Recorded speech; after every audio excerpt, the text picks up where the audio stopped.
কানোয়ার যাত্রা রুটের প্রত্যেক দোকানে উল্লেখ করতে হবে দোকান মালিকের নাম।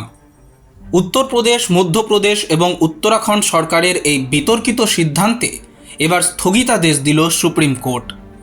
সোমবার কানোয়ার ইস্যুতে অন্তর্বর্তী স্থগিতাদেশ দিয়েছে শীর্ষ আদালত।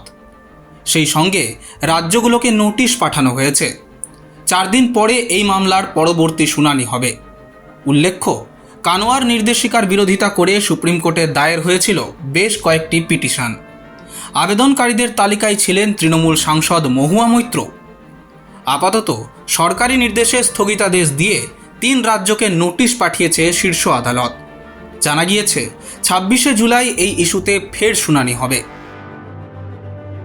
Bureau report, express news.